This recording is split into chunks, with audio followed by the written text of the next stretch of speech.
Δεν περιγράφεται, παιδιά, σε κανέναν, να μην τύχει. Δεν περιγράφεται, παιδιά. Ήταν τόσο διαλυτικές στιγμές. Τι ζητάτε τώρα, τι ζητάτε? Να μην γίνει σε κανέναν άλλον ποτέ ξανά, τίποτα άλλο. Τα παιδιά ξέρουν τη δουλειά τους, θα τους πιάσουν και αυτό που πέρασα εγώ και η οικογένειά μου και η οικογένεια της γυναίκας μου να μην το περάσει ξανά κανείς ποτέ. Τους παρακαλέσαμε, τους είπαμε ότι πού θα βρουν τα χρήματα. In the early hours of May 11th, 2021, inside a quiet three-story home in Glika Nera, a suburb northeast of Athens, a 19-year-old mother lay dead beside her 11-month-old daughter. The baby was crying. Her mother, Caroline Crouch, was face down on the bed. Downstairs, her husband, Babis Anagnostopoulos, was tied to a chair. He had already called emergency services. The scene they walked into police arrived shortly after 6 a.m. According to Babis, sometime around 4 a.m., 4 intruders had broken in through a cellar window. 3 entered the house. 1 stayed outside as lookout. Some were armed with handguns. They tied him up, blindfolded him. They tortured Caroline for cash and valuables. When she fought back, they strangled her. The family dog, Roxy, had been hanged from the stair banister. The baby was unharmed. The attackers, he said, escaped with roughly 10,000 euros in cash and about 20,000 euros worth of jewellery. It was a brutal home invasion in one of the quieter, more affluent areas outside Athens. Violent, unusual, the kind of crime that instantly grips a country, and it did. From the outside, their life looked polished. Caroline was born in Liverpool in 2001 to a British father and Filipino mother. She later moved to the Greek island of Alonissos with her family. That's where she met Babis. She was 16. He was 29. He was already a commercial helicopter pilot, flying tourists over the Aegean Islands. He would reportedly fly over her school to impress her. They married in Portugal in 2019. Eventually, they moved into their home in Glika Nera. They had a baby daughter, Lydia. They adopted Roxy, along with 4 cats. Caroline studied statistics at university. She trained in kickboxing. Neighbours described them as a young couple who had everything. But what was visible online wasn't what was happening inside the house. Babis told police he had been completely restrained during the attack. He said the burglars spoke broken Greek, possibly foreign. He couldn't see them, but he heard accents. The theory of foreign gang involvement spread quickly. Less than a week later, a 43-year-old Georgian man was arrested near the Greek-Bulgarian border in Evros.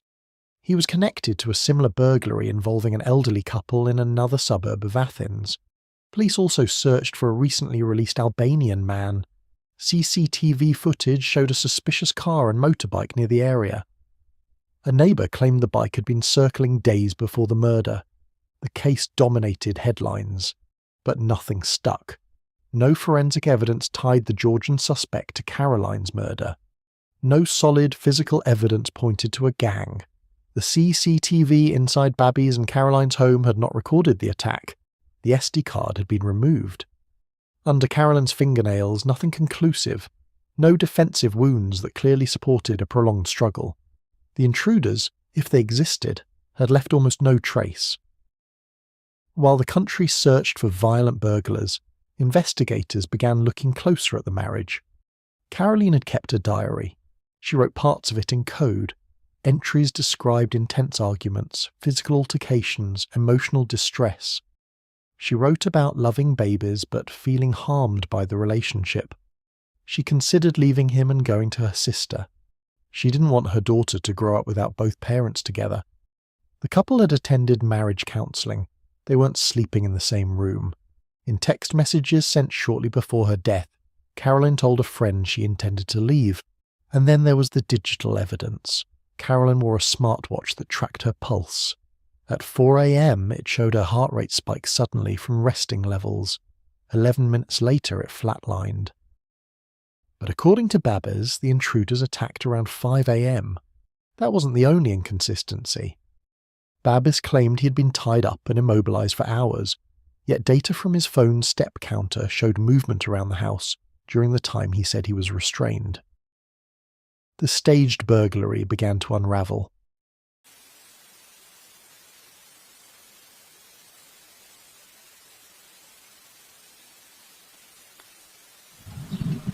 Έχει όσα περισσότερα μπορούσαμε να μας έρθουν και κάθε μέρα αυτή τη στιγμή είναι 10, 15, 20 άνθρωποι στο δρόμο και ψάχνουν. Αυτό ξέρω, είναι με συνέχεια σε επικοινωνία μαζί μου όσο έχω μπορέσει να τους βοηθήσω. Αν υπάρχει κάποιος που μπορεί να τους βρει, θα τους βρουν τα παιδιά αυτά. Ήταν τόσο σκληροί. Δηλαδή δεν καταλάβαιναν από τα παρακάλια σας, από αυτά που τους λέγατε. Τις οικεσίες σας, όλα αυτά τα πράγματα. Μας έδεσαν και από εκείνο το σημείο και μετά δεν τους είχαμε πει ήδη που είναι τα χρήματα. Δεν ξέρω κάτι άλλο. Εσύ κατάφερες και πήρες τηλέφωνο. Όταν συνειδητοποιήσεις ότι η γυναίκα σου δεν βρίσκεται στη ζωή. Όταν μέλησαν οι αστυνομοί. Όταν ήρθαν οι αστυνόμοι μέσα και μέλησαν και έβγαλαν από το κεφάλι μου τα δεσμά. Και η κορούλα? Η κορούλα μου ευτυχώς δεν έχει χτυπήσει, πήγε στο νοσοκομείο προληπτικά και ευτυχώς είναι καλά. More than a month later, during a memorial service for Caroline on Alonissos, Babis stood beside her family. He hugged Caroline's mother. Police approached him there. They asked him to come in. He questioned the timing, reportedly asking to stay until the memorial ended. Officers refused. They instructed him to conceal his phone and leave immediately. At the station, during an 8-hour interrogation, the story collapsed. He confessed. This week, her memorial service was held on Thursday. And that is when Anianiostopoulos was detained by police and told that they had fresh evidence against him. He asked what's going on, and his reaction is kind of strange and awkward.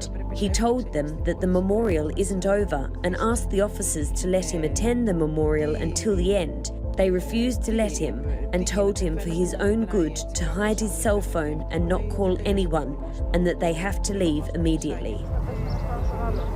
Caroline's murder in May shocked Greece. The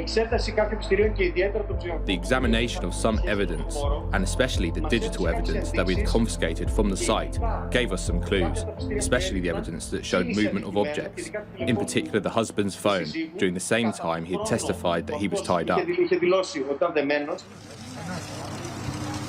For weeks, Greece has been shocked by the spectre of a violent, murderous gang. If the police are right, then this horrendous crime instead comes down to the fury of just one man. What actually happened? According to his confession, there were no intruders. He and Caroline had argued in the early hours of May 11th. The argument centred around their child and her intention to leave him. He claimed the fight escalated physically. He said his judgment blurred. Caroline was asleep when he attacked. Prosecutors argued she was suffocated with a pillow. Her smartwatch data supported a sudden assault, not a prolonged robbery scenario. After killing her, Babis staged the crime scene. He tied himself up. He killed Roxy and hung the dog from the stairs. He placed his daughter beside her mother's body. 2 hours later, he called police and reported a home invasion. He later said he created the robbery story because he didn't want his daughter to lose both parents.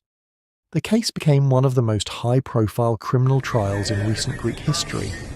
Babis claimed it was not premeditated.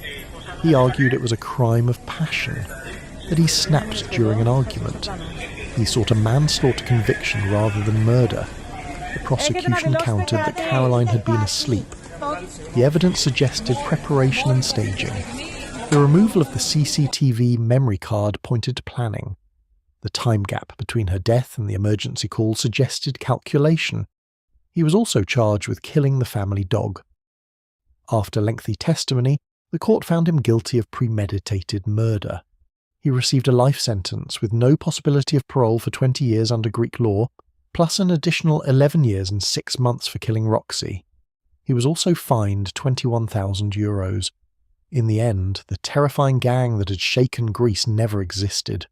There was no foreign burglary ring. There was no masked intrusion in the night. There was only one man inside that house,